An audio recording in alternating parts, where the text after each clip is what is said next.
We sing the glories of Bhagavan in the Krishna bhajans. The very first one, Hari Narayana Govinda.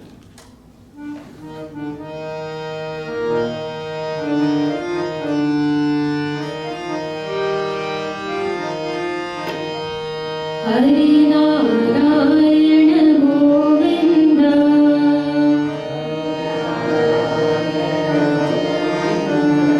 Jai Narayana Govinda, Hari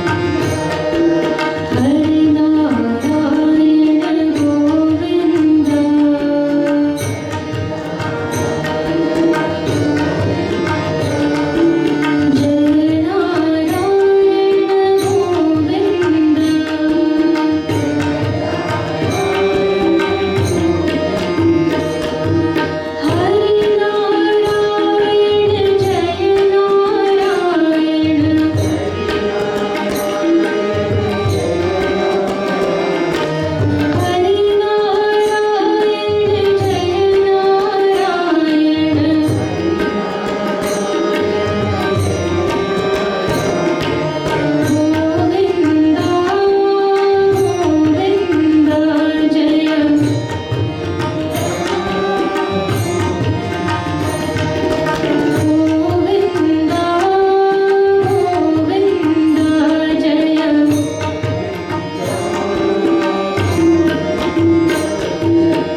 This kirtan is not there, but it is pretty simple, so you all can still follow along.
we chant the Mangalacharanam of Sri Rāmacaritamānasa, and today you have that shloka in your paper. It is there, the very first shloka.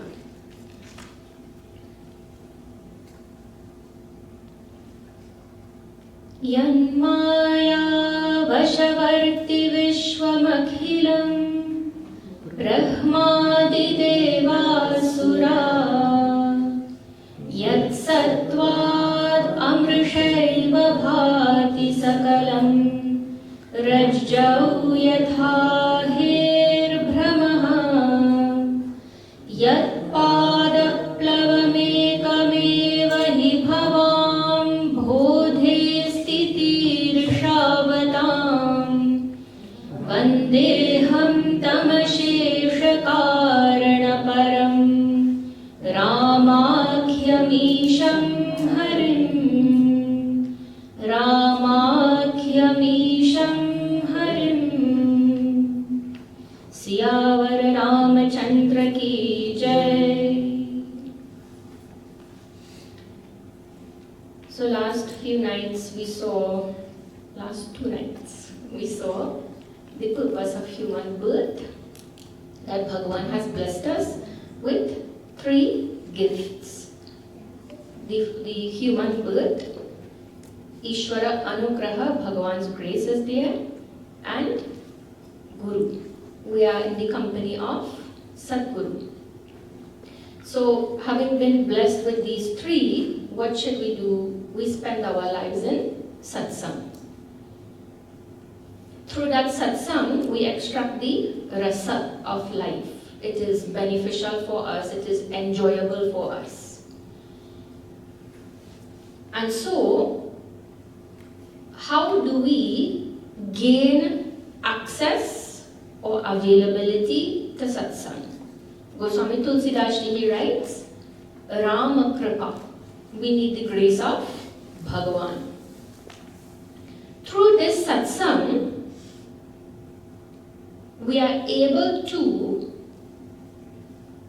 curate the quality of our minds. We are able to extract all of the negativities and instill all virtues, all values. We are able to purify the mind.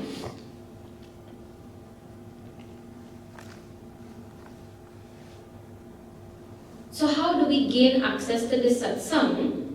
It is through grace of Bhagavan. Then how do we earn the grace of God? Through Purushartha, our own self-effort, to show our sincerity, our commitment. And secondly, Saranagathi. We have to surrender at the feet of Bhagavan. And then we also saw that what this satsang will bless us with, what are the results of satsang. So Goswami Tulsidas Ji, he says, Viveka. We learn the art of correct thinking, how to have correct perspective in life, how to have what should be the right goal, what are the dharmic means or methods, how to have healthy relationships, right? So Viveka is there, Viveka is cultivated, and along with Viveka, all other expressions in the form of moda, joy, mangalyam, auspiciousness, dridha, anuraga, firm devotion to the feet of Bhagavan, all other virtues in the form of humility, unpretentiousness, non-violence, straightforwardness, all of those virtues start to express in us through our actions, through our speech. So that grace becomes activated through our Purushartha and Saranagathi. So now tonight we will explore a little bit about Saranagathi in Rāmacaritamānasa. we'll see how different devotees of Bhagavan have done different types of Saranagati. Now, last night I already started to explain the meaning of Saranagati. Sharana means a place of refuge, a place of shelter, there where I feel protected. And Agatihi means approaching that place. So Sharanagati means approaching that place of refuge or shelter, what we simply coin as surrender. Now we see this Sharanagati in so many different ways. So for example, when we sing Jai Jagadisha Hare, there we express Sharanagati. Mata pita tuma mere, Sharanagahu main kisaki, tuma bina aur na duja. Other than you, where else can I seek refuge? You alone are my mother and my father. Then you know that bhajan is there, Thumaka Chalata Ramachandra, right? So in one of the verses, Goswami Tulsidas Ji wrote, Anchala Raja Anga Chari, Anchala Raja Anga Chari, Viviga Bhati Sodulari, Viviga Bhati Sodulari, Tan Man Dhan Vari Vari, Tan Man Dhan Vari, Tan Man Dhan Vari Vari, Kahat Mrigu Bachaniya, Dhumuk Chalat Ramachandra, Bajat Bachaniya,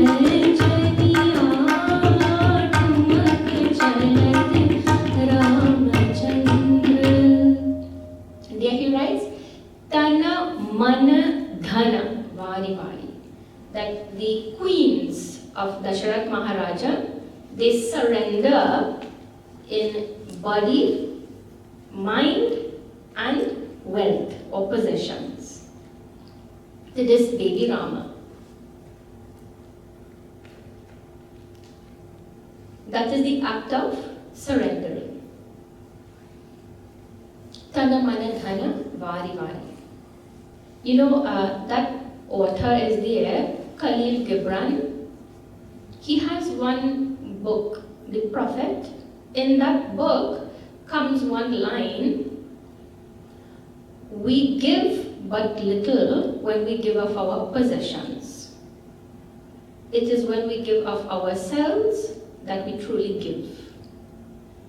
So when it says Tana Mana Dhana Vari Vari, we happily will give or offer our possessions. What is more difficult to give but more valuable is when we give of ourselves.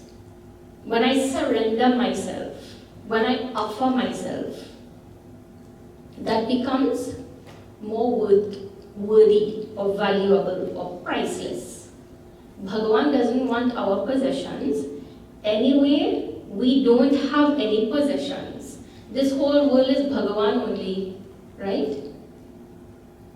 I am just offering that which is already yours. Like the child who wants to give mom and dad birthday present or Christmas present. We have that bhava, right? I want to give my parents something nice. But they only gave us the money to buy that present in the first place. You know? No matter, you still do it. Let them give you the money. My parents used to say, don't buy me anything, make me something. That is more worthwhile for me. That is more valuable to me. So I used to do that. Anyway, they want that surrender is priceless when we offer ourselves. Now, surrender is always dedicated to a higher entity. So, for example, we surrender to our parents, we surrender to our gurus, and to Bhagavan, because they are all higher than we are. That surrendering to a higher entity is necessary because they are the ones who have the ability to uplift me, to help me to grow and develop. You see, we never look towards our friends for guidance, right? We might look to our friends for support, but not necessarily guidance. Why? Because they have the same level of experience and maturity that I have, right? So for guidance, for uplifting, I need to seek guidance from those people or those entities who have already experienced that, who have that maturity of life. Then only I can be uplifted from my situation or position.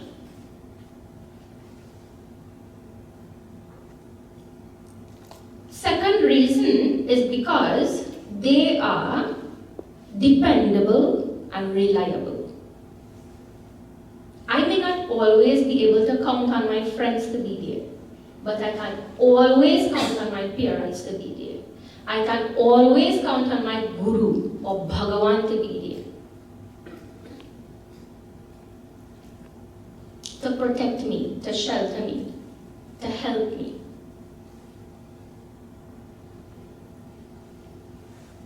And third reason why it should always be directed towards a higher entity is because if we were to depend on that which is lower, it results in attachment.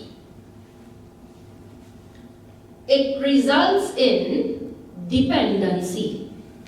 We become addicted to that thing or enslaved by that thing. So for example, not only drugs and alcohol, but also gadgets, television, YouTube, and those things. Those things are lower, right? When we depend on that for solace, it leads to addiction. And that addiction will eventually result in depression,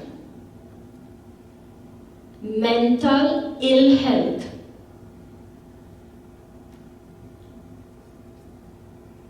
Because that does not have the ability to uplift me or guide me in any way.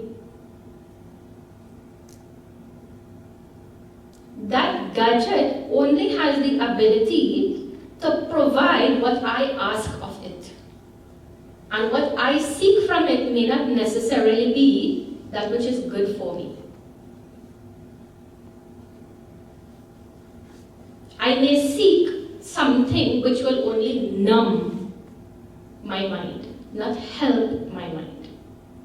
And that is where mental illness comes from.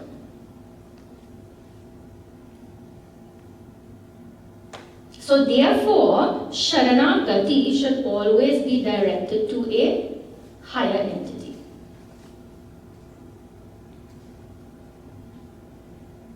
Now, why is Saranagathi so important in our tradition, in spirituality? Surrender is the ultimate expression of amanitvam or humility.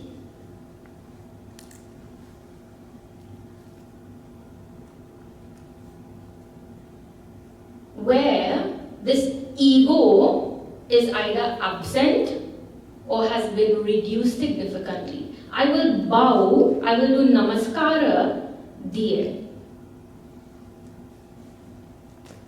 to that Bhagavan or Guru or parents, because ego has been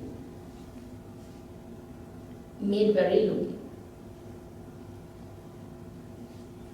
In one of our Upanishads, in Mundaka Upanishad, the Guru Upasatti, the proper means of approaching the Guru formally is taught. So there it is said that this to be disciple has to do some reflection, and then he approaches with vairagya, with detachment, he approaches the Guru with sacrificial twigs in hand. Okay, that is pretty much what the mantra says. But that sacrificial twigs mean some dried up twigs are there. Those twigs are being used for fuel in the Homa Kunda. But those sacrificial twigs is not actually sacrificial twigs. It actually has a symbolism. It represents the dried up ahankara, the shriveled up ahankara that is going to burn in the fire of knowledge.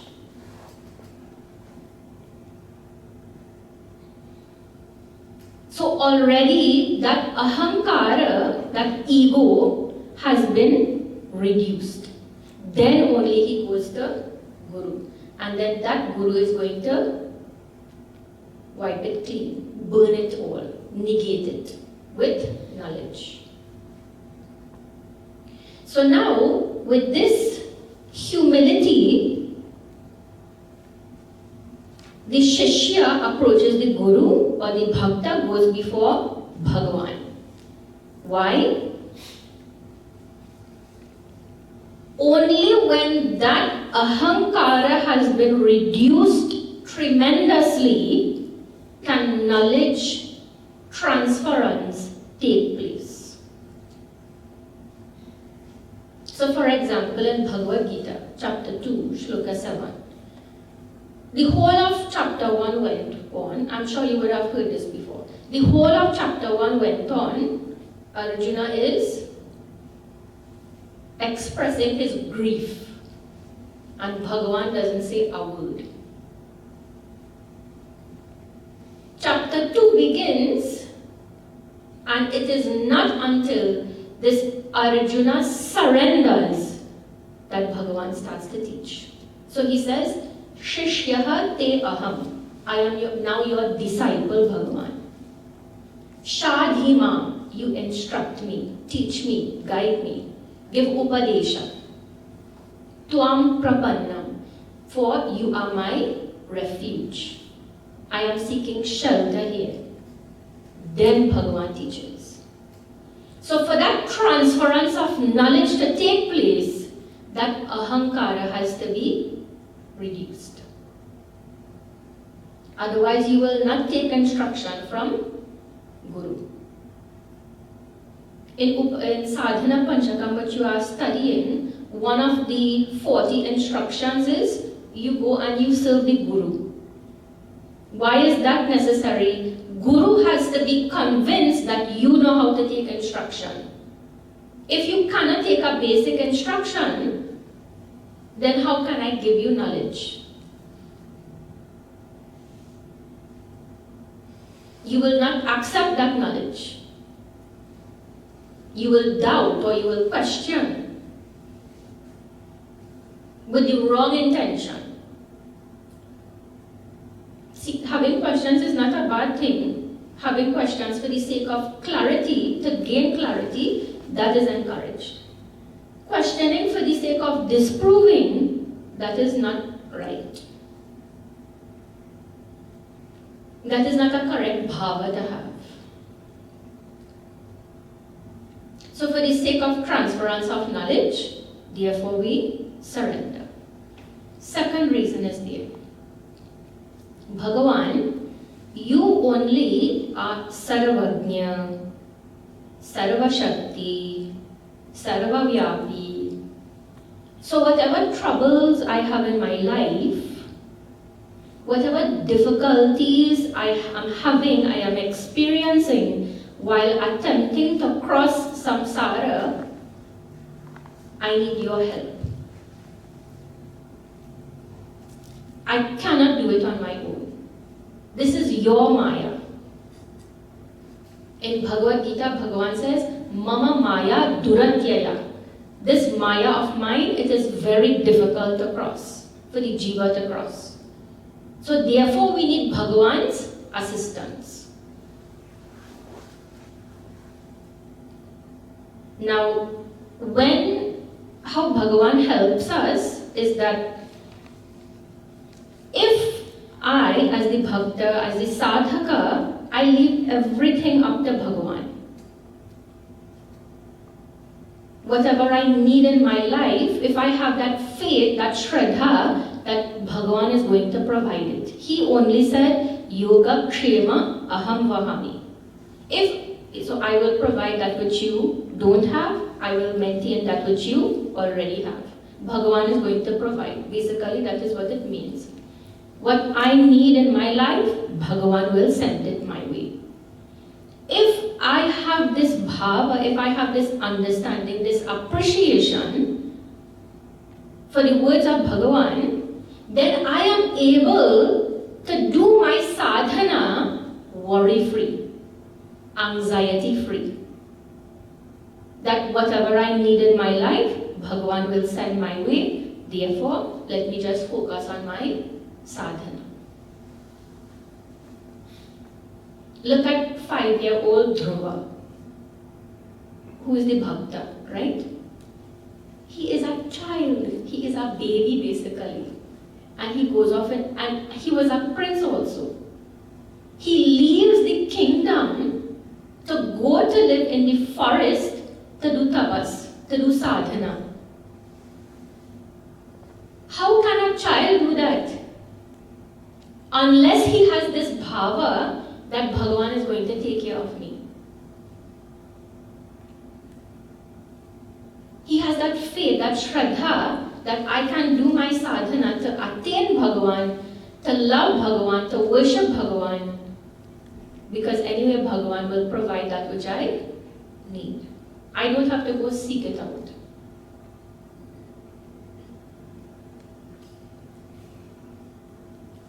So on the strength of this knowledge, we can do our sadhana worry-free.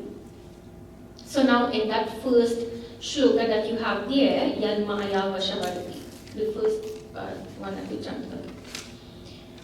See the third line.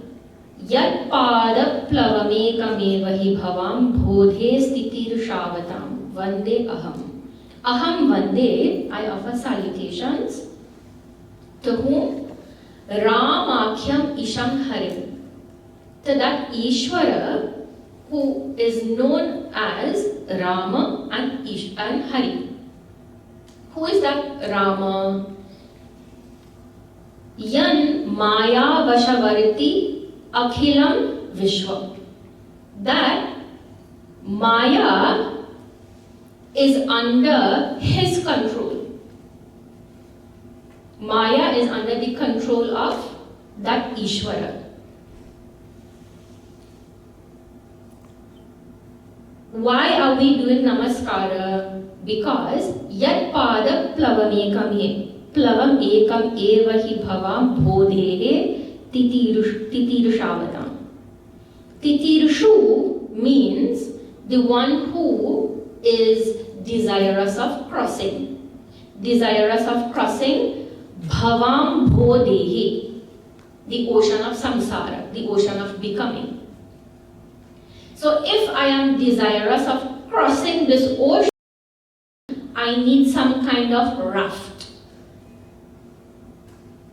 Bhagavan is that boat. Bhagavan is that raft. His feet, his lotus-like feet is the raft which I am holding on to be able to cross the ocean of samsara. This line of that shloka, that is the surrender. That is the line of Saranagathi. Now, this was just the introduction, right? We're going to see now types of Saranagathi in Rāmacaritamānasa. So now we know that everything in this universe is under or is influenced by Maya and three gunas. Right? So everything expresses the three gunas, Sattva, Rajas, and Tamas. So Sattva is characterized by purity, Rajas is characterized by action and desire and passion, and Tamas is characterized by inertia and laziness and inactivity.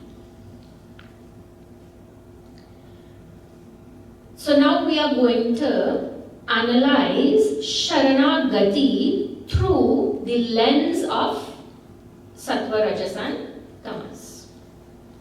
How different bhaktas are influenced by these three.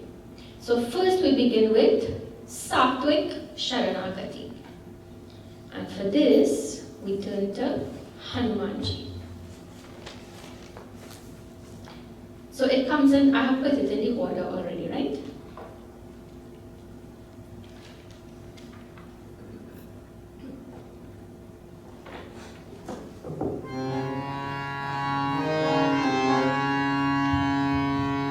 Ram Shri Ram Shri Ram Jaya Jaya Rama Shri Ram Jaya Jaya Rama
Sharanagati of Hanumanji. Now this Sharanagati is Sattvic Sharanagati because it is characterized by purity and selflessness and no desire in any way for any reward.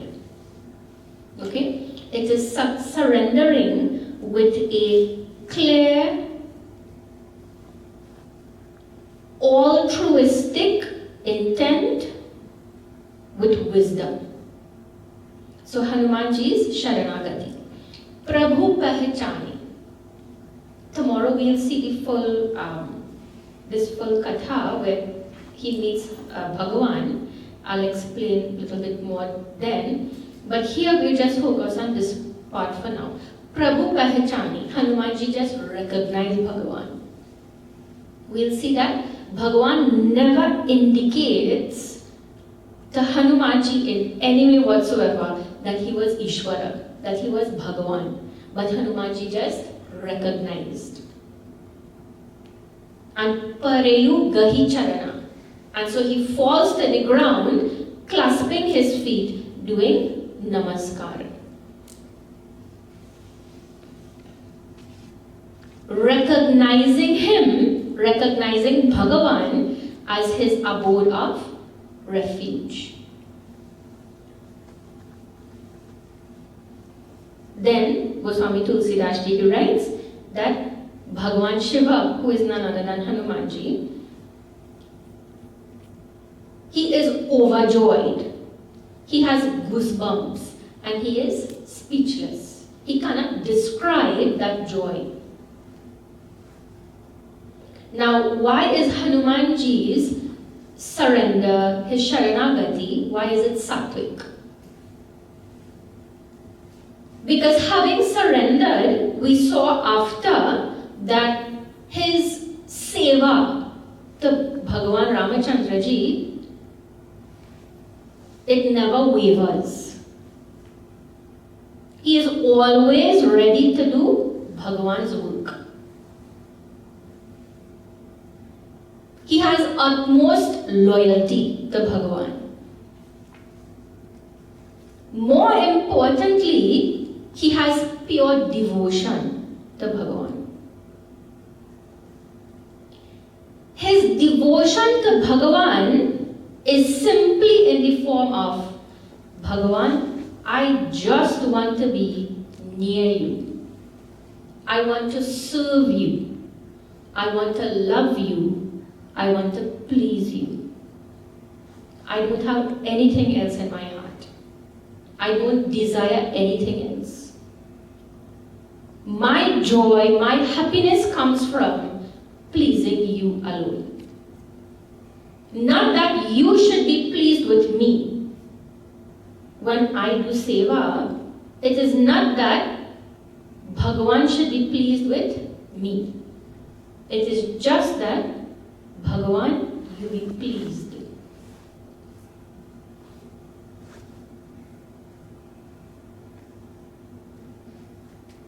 So his devotion is full of humility, it is full of selflessness and a deep connection to Bhagavan. So when Hanumanji surrenders, what he is actually surrendering is the ego, is the ahankara itself. And that is what makes this Sharanagati sattvic. Surrendering the ego means from here onwards, Hanumanji always introduced himself with reference to Bhagavan. When he meets Janaki Devi, he says, Ramadutame. When he meets Ravana, he says, Tasudutame. When Bhagavan sends, when he is, not Bhagavan sent, but when he is sent for the herb, the Sanjeevani herb, Bharat sees him traveling and shoots him down with an arrow. And while he is dropping to the ground, he's saying Ram, Ram, Ram. And Bharat recognizes this is not a demon. He is a bhakta of Bhagavan. Bharat thought he was demon flying. So he shoots him. But then he hears Ram, Ram, Ram, Ram. And so he goes to embrace him. The first thing that comes out of my mouth in that kind of a situation is what?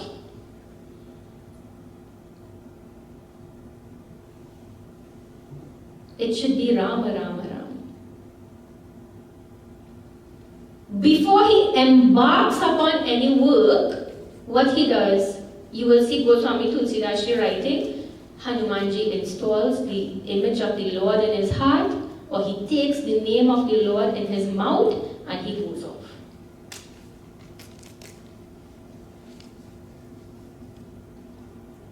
Because he has surrendered the ego. Our Puja Guruji, Swami Tejomananda Ji, he wrote one text, Jnanasara. In that text, he says about the bhakta. The one who has become the devotee or the sadhaka, he says, Ishasya dasaha aham. Now I am the servant of the Lord. That is my only identity. I don't have any identity other than that. I am a bhakta. I am a sevak. I am a dasa. of Bhagavan. This is my one and only identity. Such a person has offered that ego unto the feet of Bhagavan. We do puja all the time. We offer flowers, we offer naivedyam, we offer water. Bhagavan says, I don't want any of it. I just want your devotion. The biggest offering we could really offer to Bhagavan is this ego. And it is also the most difficult thing to offer. We're willing to part with our possessions, but we're not willing to part with ego. Happily, I will give you everything I own, but I will not give up my ego. It is most dear to me. Bhagavan says, that is what I want.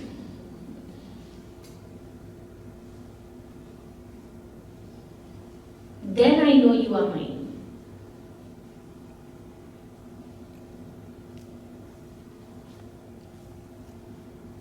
So Hanumanji surrenders ego.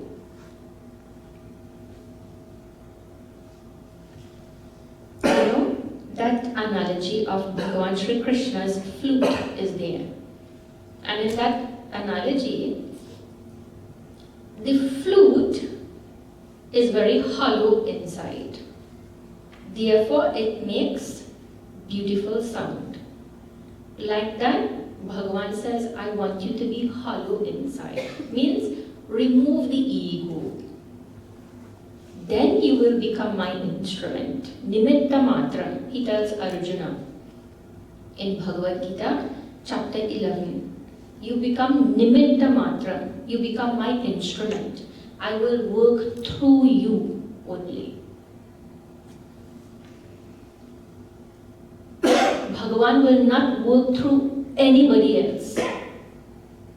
Look at the entire army of Sugriva. When the army was sent in all directions to search for Janaki Devi, after giving them all instructions, then Bhagavan calls Hanumanji. And he says, now you deliver this mudrika to Janaki Devi. Because he's the only one who surrendered ego. Therefore, he is the only one who Bhagavan will work through. He really didn't need to send anybody else out, right? But he knew this fellow is my bhakta, is my dasa, and therefore only he will represent me. She will only know it is me because of him. She will trust only him. Arjuna also, 5 Pandavas are there, but Bhagavan did not work through any one of them except for Arjuna. Yudhishthira is Dharma Raja. He is most righteous, but Bhagavan works only through Arjuna. Why? Because Arjuna is the one who went in front of Bhagavan, at the feet of Bhagavan. Duryodhana stood at the head of Bhagavan. Arjuna said, Bhagavan, will you please be the charioteer? Because of that meeting, Bhagavan works through Arjuna only. Because Arjuna is the only one who surrendered there.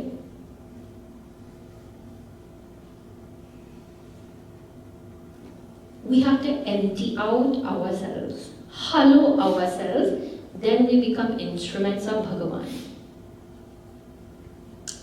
Then that sweet music of Bhagavan can flow through us, express through us unobstructedly. Then any work that you do, any speech, anything will have that sweetness of Bhagavan. And it will be successful. and it will be beneficial also.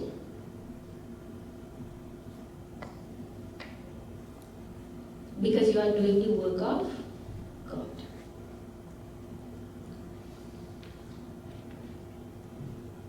You know, when we work in that way,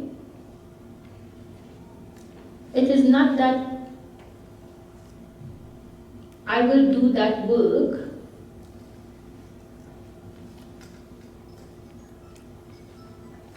which I need. I will do that work which is needed of me. I am no longer the center of attention in that action. I will do the work which is needed of me. I will do the work which is necessary. I will do the work of Bhagavan. I will do that action alone which is beneficial to society, not only beneficial to me. It becomes an act of selflessness.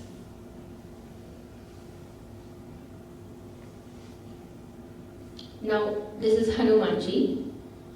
Vibhishanaji is another prime example of Sattvic Sharanagati. So what happens is Vibhishana tries to persuade Ravana to give up Janaki Devi and avoid the war. But Ravana's pride prevented him from accepting that good counsel. So when Vibhishana realizes this fellow's head is hard, he will not listen. He says, you know what? Forget you. I need to go and seek protection. So he goes forth to Bhagavan for Sharanagati.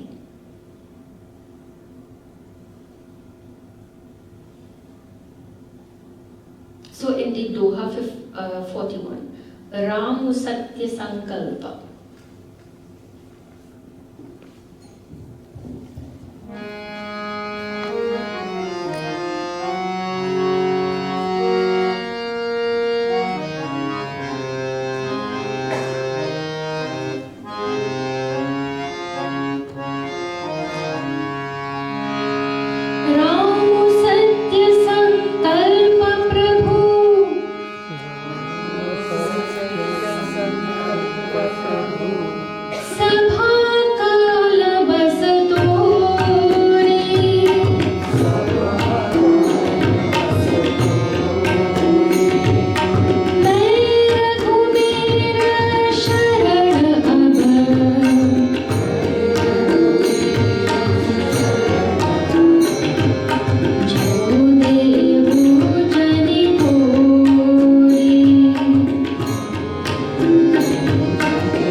Now I am going to that Bhagavan Rāmacandra and do Sharanagati, seek refuge. In spite of Vibhishana's external tamas, means that Rakshasa body represents tamas. In spite of that expression, in spite of those demonic qualities, he still says, I am going to seek refuge, I am going to seek Saranagati. His Saranagati is sattvic because what he is seeking is dharma. What is the right action to engage in? But it is also, like Hanumanji, there is no desire for any reward. He is not doing Saranagati for something, to gain something. Right? He is doing Saranagati just out of pure devotion. And so in the next few Chaupais, we will not sing, we'll just look at them. In the next few Chaupais, we see that while going to do that Saranagati to Bhagavan, Vibhishana's mind is fixated on the feet of Bhagavan. So he says, Dekhiyau Jai Charana Jala Jata. Bhagavan's feet is Jala Jata. It is like lotus. I am going to see that lotus-like feet of Bhagavan. That feet, which is Aruna, it is reddish in color. It is Mridula, very soft, very tender, very delicate. And Sevaka Sukha Data, it gives joy to all of the Sevaks, to all of Bhagavan's Bhaktas, to devotees. Je pada parasi tari rishinari. That now I am going to see that feet of Bhagavan, that feet which touched the Rishi's wife, Gautama Rishi's wife, Ahalya Devi, and redeemed her from her curse, saved her from that curse. Dandaka Kanana Pavanakari. His feet also purified the Dandaka forest from all Rakshasas and impurities. This Chaupai is highlighting what the feet of Rama is capable of doing. It is capable of giving bhaktas joy. It is capable of saving us, of absolving us from our papa. It is capable of purifying our minds and our hearts. To that feet I do surrender. I do namaskara. He continues, Je pada janaka suta uralai. That feet which Janaki Devi has given a throne in her heart. That Bhagavan Rama's feet is as though on a pedestal in her heart. Kapata kuranga sangadhara dhai. Those feet which chased after that Maricha, who was in the disguise of golden DA. Hara ura sara saroja pada jai. And that feet which is fixated in the mind, in the heart of Bhagavan Shiva, like pair of lotus. Aho. Aho means aha. What great fortune. Bhagyamai. I have such good fortune. Dekhi hau tei. I am about to see that feet. I am about to have vision of those feet. So Bhagavan's feet being enthroned in the heart of Janaki Devi means that it is worthy of worship. It is worthy of praise. That it is able to chase Maricha, who is delusive. That Maricha is representing all Vishayas, all sense objects, sense pleasures. That in case the Bhakta has a little bit of desire, Bhagavan is willing to run it down for us. It mightn't be that which is beneficial, but he is willing to get it for us anyway. Any little desire of the devotee, of the Bhakta, Bhagavan says, it mightn't be what you really need, but I'll give it to you anyway.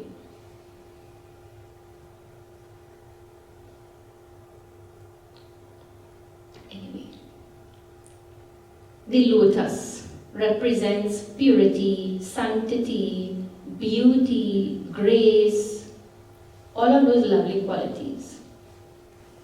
That lotus-like feet is installed in the mind, in the heart of Bhagavan Shiva. When we are able to have that lotus-like feet instilled in our heart, then it will also bring us mental beauty, grace, peace, tranquility, poise. In this way, Vibhishana is telling, I am going to see this feet. He says, Jinha payanha ke padukanhi bharatu rahe manalai. That Bharata, his mind is also fixated on Bhagavan's feet through the representation of his sandals, of his padukas. The padukas are reminding Bharata of the feet of Bhagavan. He says, Te pada aju bilo ki haun inha nayananhi abajai. He says, the day itself, I am going to see that feet. Means, today itself, right now, I am going to surrender. There is no more delay. I have tried to win over, to persuade this hard-headed fool, and he is not listening to me. Forget about you. I am going to do Saranagathi right here, right now, today itself. No more delay. Remember, I was telling you all on the first night, I remember the bhajan. We sing it as Utha Jaga Musafir. O Musafir, awake, arise. And so that which you have to do tomorrow, do it today. That which you have to do today, do it now. Jo kal karna hai, aaj kar le. Jo aaj karna hai, ab kar le. Right here, right now, I am going to surrender. I am not going to wait anymore. I am not going to delay this gratification anymore. Bhagavan only is in my heart. Now, sometimes it is presented that Vibhishana's Sharanagati is Rajasic Sharanagati. For several reasons, that he only did Sharanagati after trying to persuade Ravana. So he delayed it, is the point. But classifying Sharanagati as Rajasic on the basis of timing is not a valid reason, right? Secondly, someone may say, because after he does Sharanagati, Bhagavan calls him Lankeshwara. You are the king of Lanka. Ravana is still alive, but you are the king of Lanka. So you are about to become you will become the king of Lanka. But you are basically already dead, because anyway this fellow is going to die. So that he did get something out of it. Out of that Sharanagati. But he didn't do it for that purpose. It was blessing, right?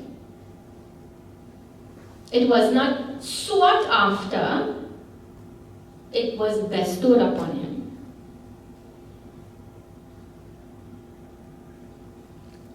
And then the third argument, someone can say that he surrendered out of fear, because that chaupai comes up where Bhagavan is telling, even if he surrenders out of fear, I still will accept him.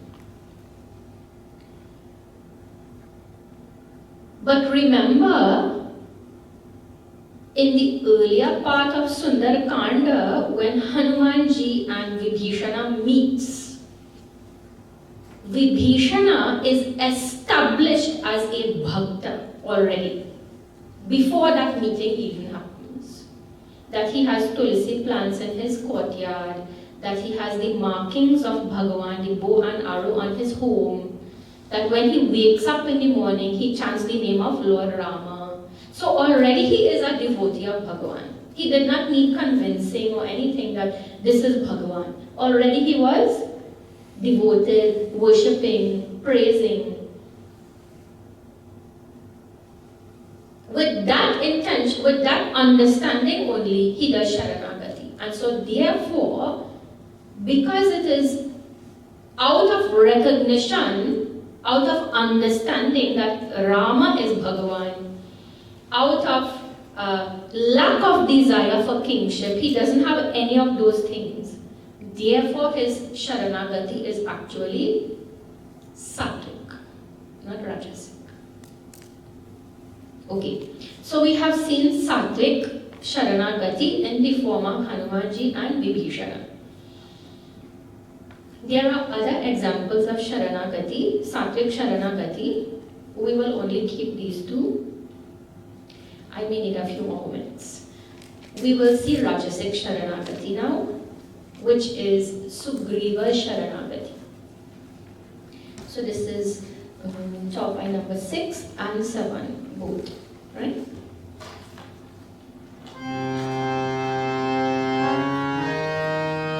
Dundubhi arasthita ladikha raye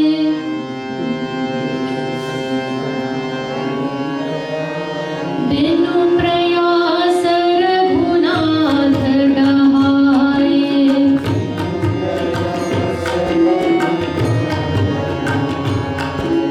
dekhi amita balabadi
This is referring to the strength of Bhagavan Rāmacandra.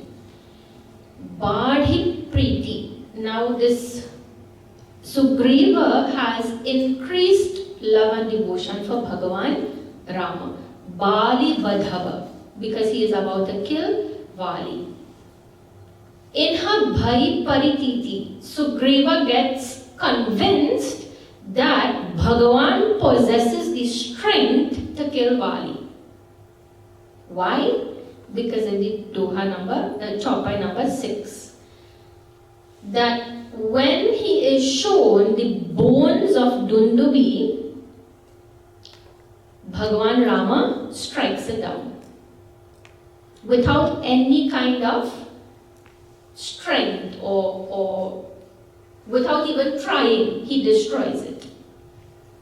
So when Sugriva sees this strength of Bhagavan, now he becomes convinced that this is the Lord of the universe and he is able to destroy Vali. Then only he does Namaskara. Bara bara navai pada sisa. Repeatedly, again and again, he does namaskar to Bhagavan's feet. Prabhu hi jani mana harsha kapisa. That now Sugriva has recognized that Bhagavan is Ishvara and his heart was full of joy. Now this Saranagathi is Rajasic because, of course, it is characterized by passion, desire, self-interest. In what way? So you all know the story of Sugriva and Vali, right? Vali was king. He sent some Rakshasa was there ready to disturb them. So he says, I am going to take care of this Rakshasa. If I don't come out in a fortnight, assume that I am dead and you assume the throne. So after 1 month passed, Vali did not come out and Sugriva is seeing streams of blood flowing out from the cave. So he covers the cave, assuming Vali is dead, and he assumes the throne. So rightfully speaking, the kingdom is Sugriva, not Vali's anymore. Now Vali comes out of the cave and he wants to assume the kingship. So he beats him up, takes over the kingdom and his wife, and now Sugriva is running scared.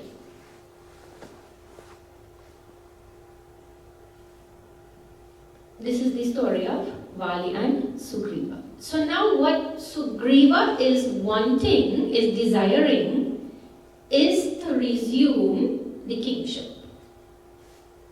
And of course get back his wife. But Vali must die in order for that to happen. So he is surrendering to Bhagavan for this sake, for this reason, this desire-driven purpose. Therefore, it is Rajasic Sharanagati. That Bhagavan, I have a desire in my heart, and you are the one who is capable of granting it, therefore I will do namaskar. Therefore I am surrendering. So his Sharanagati is conditional.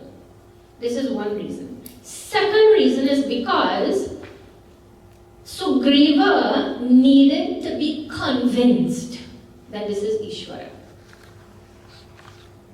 Unlike Vibhishana, Vibhishana already knew that Rama is Bhagavan, Rama is Ishvara. So he goes to surrender with that bhava, with that understanding. But Sugriva first needed convincing, proof that this is Ishvara. And third reason, it is Rajasic. Because having gained the kingdom, he then forgot about Bhagavan.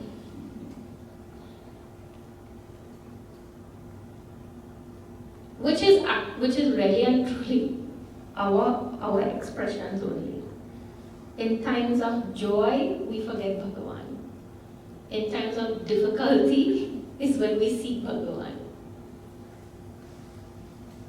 Amma has a plaque on her wall. I looked at it. I memorized it. In times of joy, praise Bhagavan.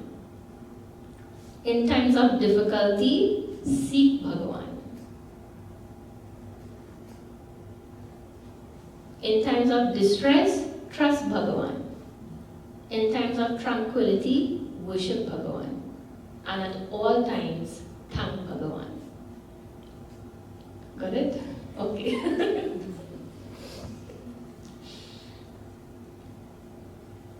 We are guilty of forgetting Bhagavan in our moments of happiness.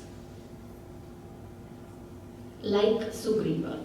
When there is joy, when there is pleasure, when there is comfort, we forget about Bhagavan.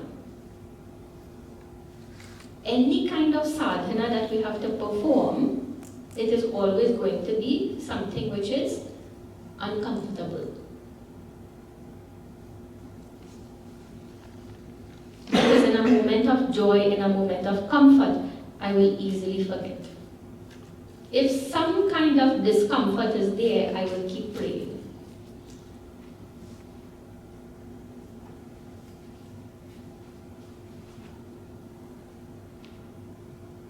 So this Sugriva actually had to do Saranagathi twice.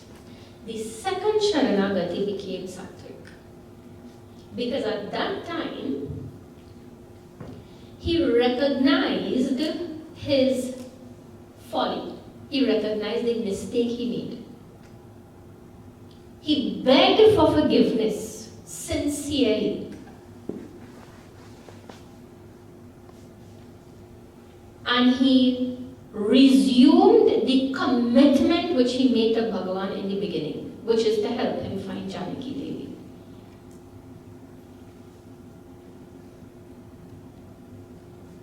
And this is what actually purified his Sharanagati the second time. What this indicates, this Sugriva's Sharanagati moving from Rajasic to Sattvic, what that indicates is the human complexity. That we are always capable of growth. We are capable of maturity through repentance, through understanding, through wisdom, through gratitude. We are able to mature and become sattvic. That not because you are born in a particular way means that you have to stay that way. Human beings have this very unique feature that we have the opportunity to grow and evolve. Mentally, intellectually, spiritually. Not all beings have that opportunity. So this poor fellow had to surrender twice. Now final Sharanagati is Tamasic Sharanagati. I'll just go through quickly, we will not chant. So there came the time for all Vanaras and the entire army to cross the ocean to get to Lanka. At that time, Vibhishana offered some advice to Bhagavan when he asked, what is the best way to cross this ocean? So Vibhishana, very diplomatically, he explained, Bhagavan, you should seek permission. Lakshmanji did not like that. You are Bhagavan, you should not ask permission. But Bhagavan is establishing dharma, right?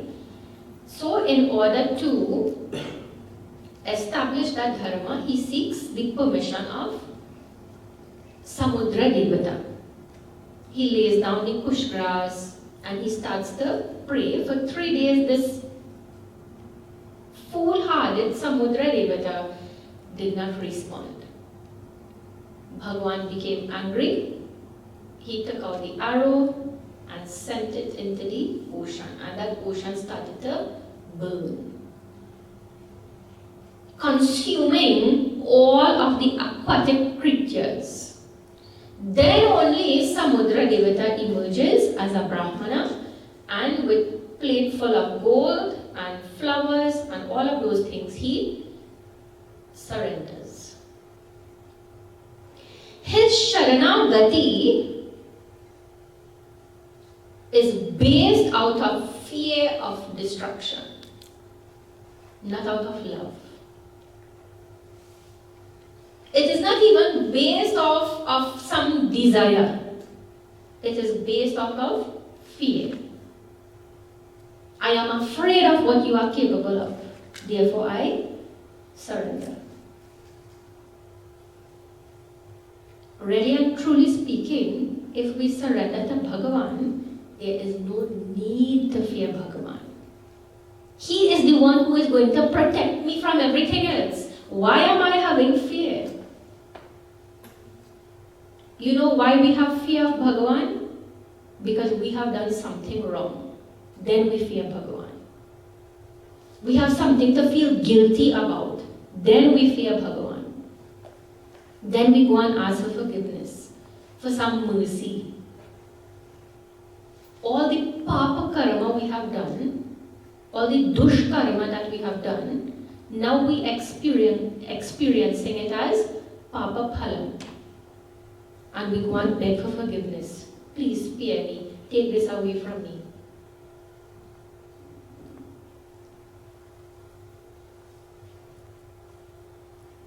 Fear is in our heart if we have done something wrong. But really and truly, Bhagavan is Karuna Nidhan. He is an ocean, he is a treasure house of compassion. Why do I need to fear that Bhagavan? Bhagavan says, Name bhaktaha pranashyati. My devotee will not perish, will not be destroyed. If Bhagavan is giving that promise, then why do I need to fear Bhagavan? He only is going to protect me. Why have fear? If I do that which is right, that which is dharmic, then we need not fear Bhagavan. Then we need not do tamasic Saranagathi. Our Saranagathi should be based out of love and devotion and reverence.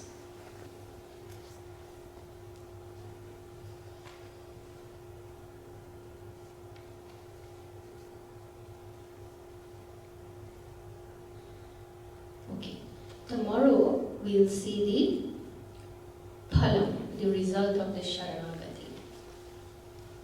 When we see how Hanumanji meets Bhagavan Rāmacandra for the very first time, when he does Saranagati, he is blessed with Ananya Bhakti.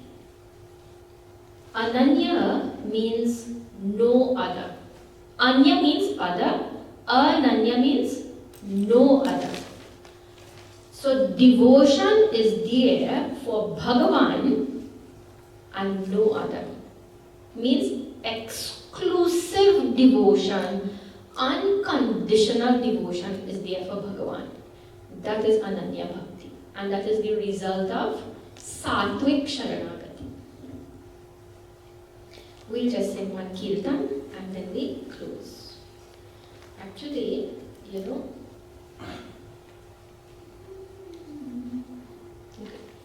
3. We'll do a medley. So, Govinda, Hari Gopala. The third, fourth and fifth.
Arati Shri